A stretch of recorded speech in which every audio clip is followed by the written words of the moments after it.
warahmatullahi wabarakatuh.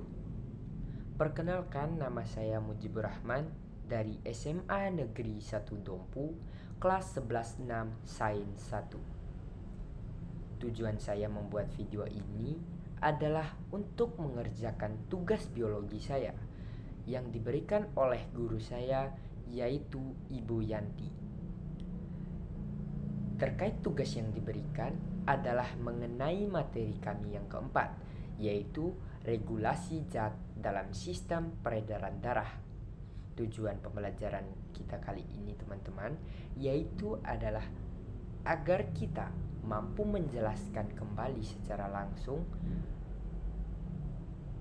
sistem peredaran darah serta dapat mengetahui apa sajakah komponen-komponen utama yang membantu dalam proses peredaran darah ini, teman-teman. Baiklah, tanpa berlama-lama lagi, mari kita langsung saja masuk ke materi kita, yaitu sistem peredaran darah. Sistem peredaran darah adalah salah satu sistem yang ada di dalam tubuh kita. Sistem peredaran darah berfungsi untuk mengedarkan oksigen, nutrisi, serta zat-zat lainnya. Sistem peredaran darah terdiri dari 3 komponen utama, yaitu yang pertama adalah jantung, yang kedua adalah pembuluh darah, dan yang ketiga adalah darah. Nah, kita akan membahas terlebih dahulu tentang fungsi dan struktur jantung. Jantung berfungsi sebagai pemompa darah ke seluruh tubuh kita, dari kaki sampai dengan atas kepala kita. Jantung dapat kita ibaratkan sebagai pemompa air, karena pemompa air dapat memompa air dari dalam tanah menuju ke permukaan. Jantung memiliki struktur, yaitu memiliki 4 ruangan, yang dimana ruangan ini terbagi menjadi 2, yaitu ventrikel dan juga antrium. Ventrikel ini terbagi lagi menjadi 2, yaitu ventrikel kiri dan juga ventrikel kanan. Antrium juga terbagi menjadi 2, yaitu antrium kiri dan juga antrium kanan. Dan di setiap ruang-ruang tersebut terdapat katup jantung yang berfungsi sebagai penutup agar darah tidak mengalir kembali atau darah tetap mengalir pada jalurnya. Nah, di sini teman-teman, saya mempunyai anatomi dari jantung, teman-teman.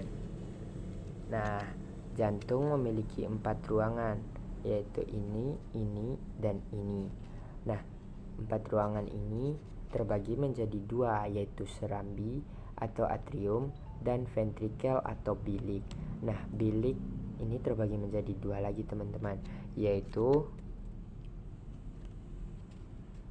bilik kiri yang berada di sini dan juga bilik kanan yang berada di bawah sini, teman-teman. Sedangkan serambi terbagi menjadi 2, yaitu kanan dan kiri juga, teman-teman. Yang kanan berada di sini, sedangkan yang kiri berada di atas sini, teman-teman. Dan terdapat juga katup-katupnya yang berwarna putih di sini, teman-teman, yang berfungsi sebagai penutup agar darah tidak kembali, teman-teman. Baik, setelah kita mengetahui struktur serta fungsi jantung, kita menuju ke komponen yang kedua, yaitu pembuluh darah. Pembuluh darah adalah jalur transportasi yang digunakan oleh darah untuk membawa nutrisi, oksigen, dan lainnya ke seluruh tubuh kita. Pembuluh darah dapat kita ibaratkan sebagai pipa, karena pipa dapat mengalirkan air dari bawah tanah menuju ke atas permukaan. Pembuluh darah terbagi menjadi 3, yaitu arteri, vena, dan kapiler. Arteri adalah pembuluh darah yang menuju ke jantung. Arteri kaya akan oksigen, kecuali arteri pulmonalis.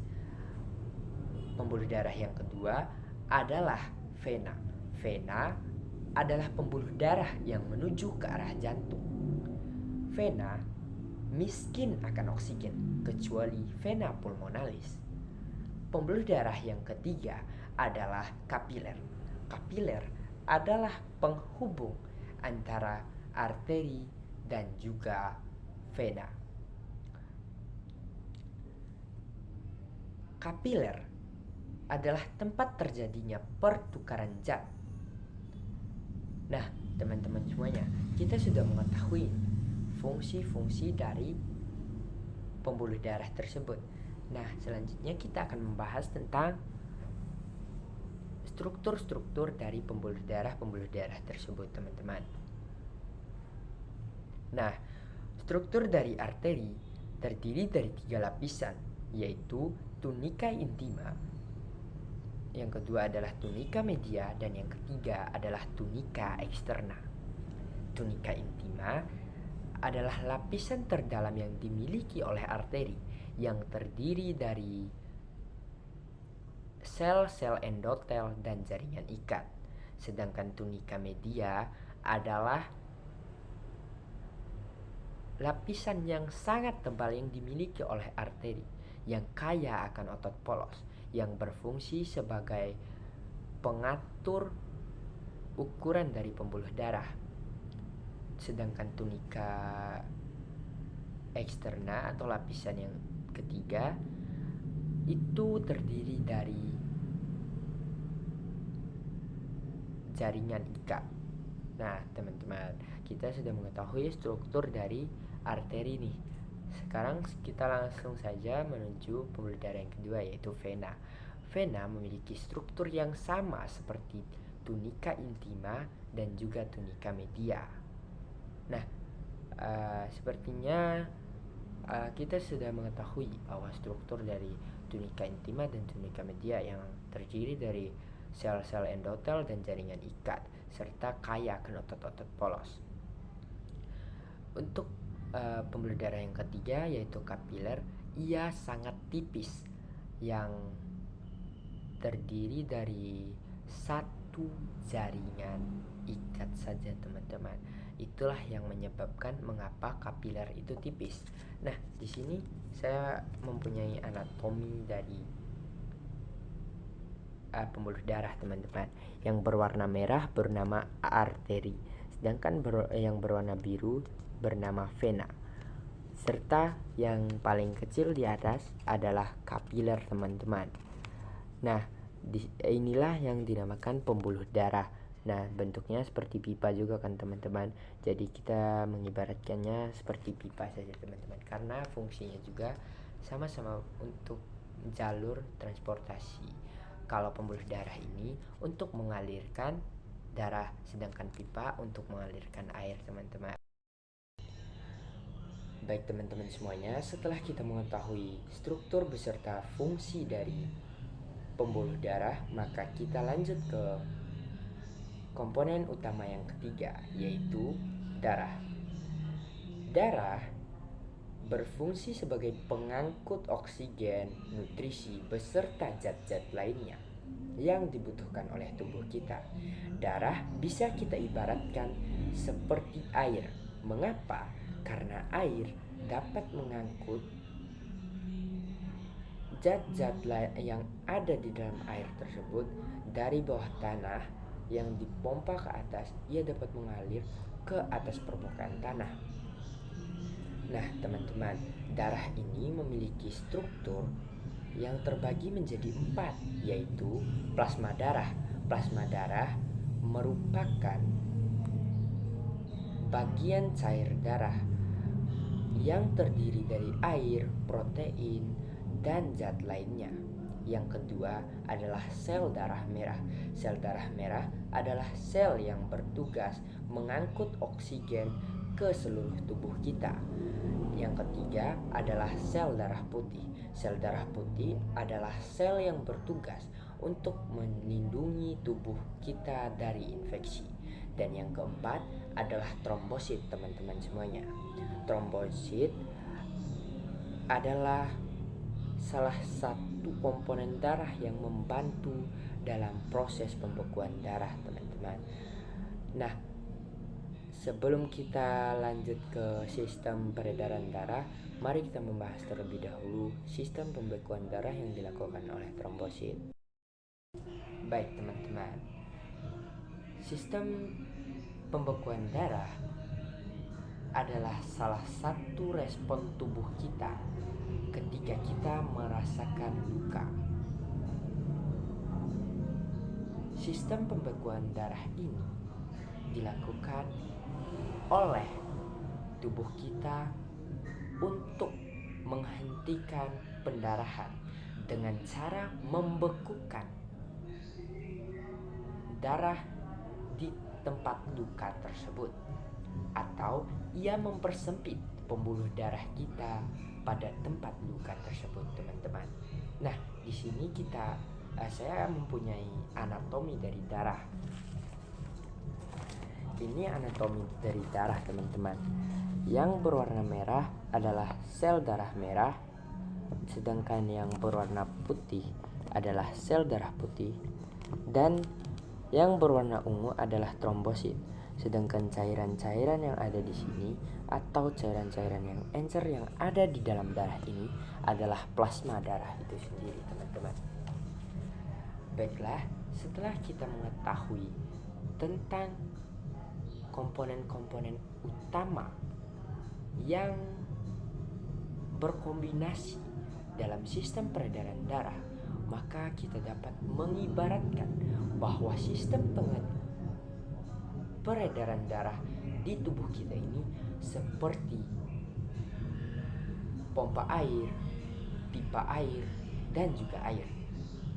Karena fungsi dan lain-lainnya itu sama. Mengapa?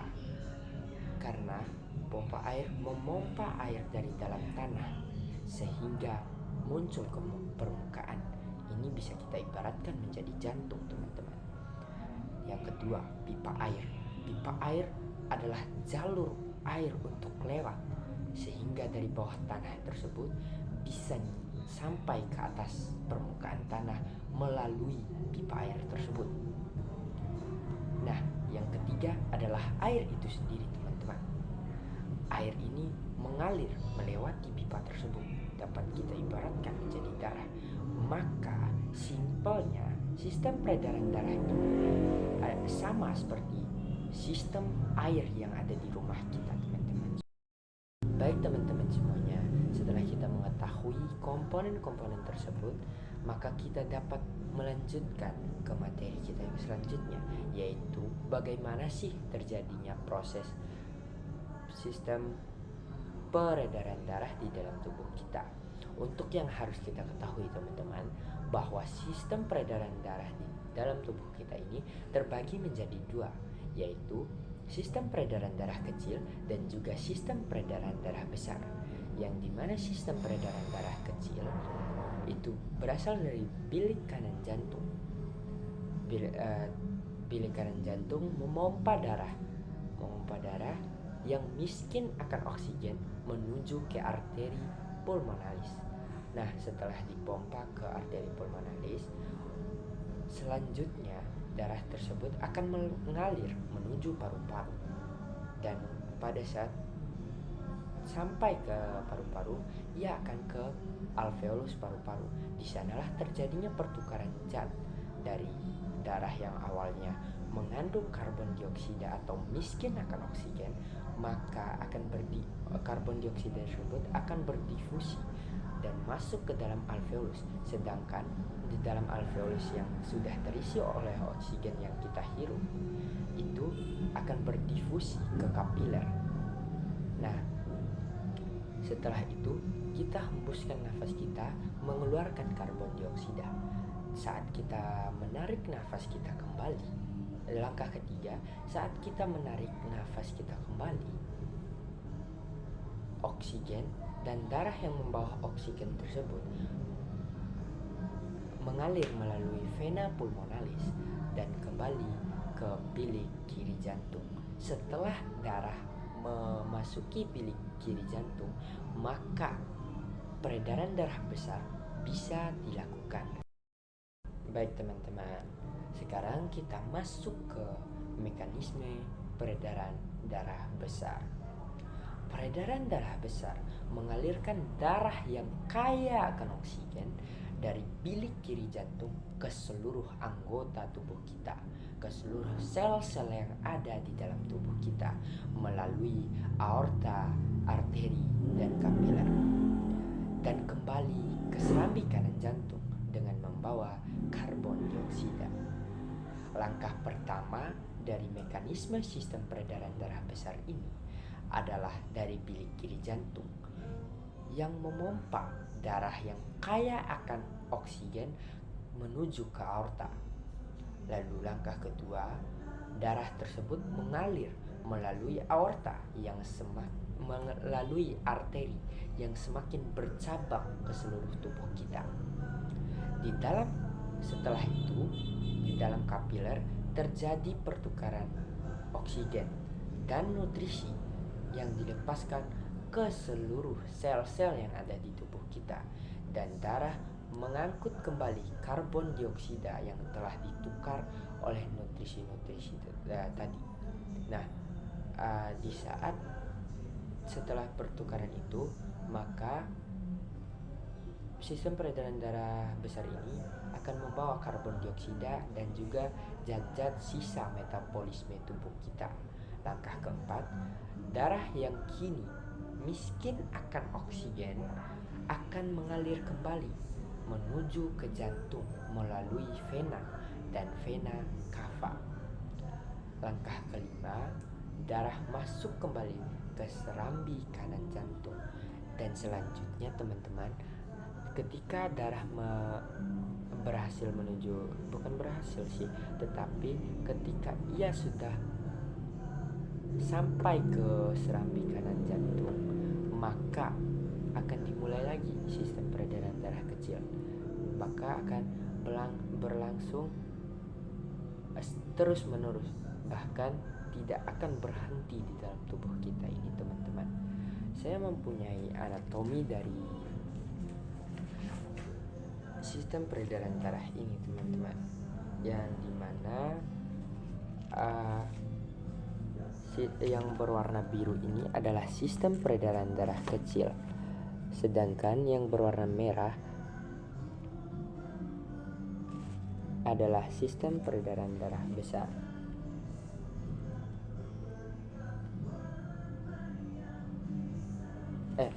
Sorry teman-teman, saya mengalami kekeliruan karena yang berwarna merah adalah sistem peredaran darah kecil, dan sedangkan yang berwarna biru adalah sistem peredaran darah besar. Nah teman-teman, ini yang dinamakan serambi kanan jantung. Nah, di sini terjadinya proses peredaran darah kecil nih teman-teman, yang akan membawa ke paru-paru. Setelah ke paru-paru berdifusi dengan alveolus. Setelah berdifusi akan keluar karbon dioksida, lalu masuk oksigen yang akan berdifusi kembali ke bilik kiri jantung yang dibawa oleh vena pulmonalis.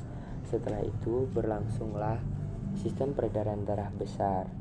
Sistem peredaran darah besar membagikan seluruh oksigen dan beserta dengan nutrisi-nutrisi yang dibawa olehnya ke seluruh sel-sel yang ada di dalam tubuh melalui kapiler. Nah, setelah membagikan tersebut, terjadi pertukaran zat antara sel-sel dan juga kapiler. Setelah kapiler melakukan pertukaran zat di dalam tubuh kita, maka kapiler membawa kembali darah yang sekarang miskin akan oksigen. Ia melalui vena dan juga vena cava menuju ke antrium kanan, dan kembali siklusnya berputar-putar terus-menerus.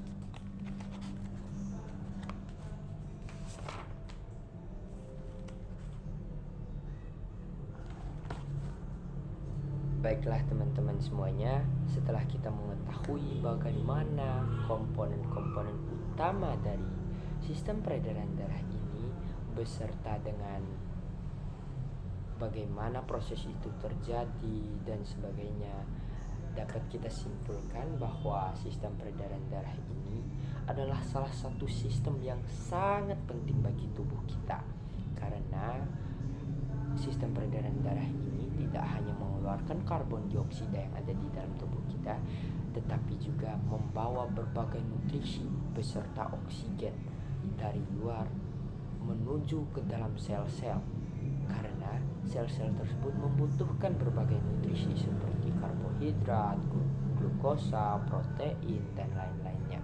Jadi dapat kita simpulkan bahwa ketika kita ada gangguan dalam darah kita seperti kanker darah dan lain-lainnya, atau terjadi gangguan terhadap katup jantung kita, mungkin saja kita akan mengalami penyakit yang mungkin saja akan menyebabkan kematian bagi kita semua.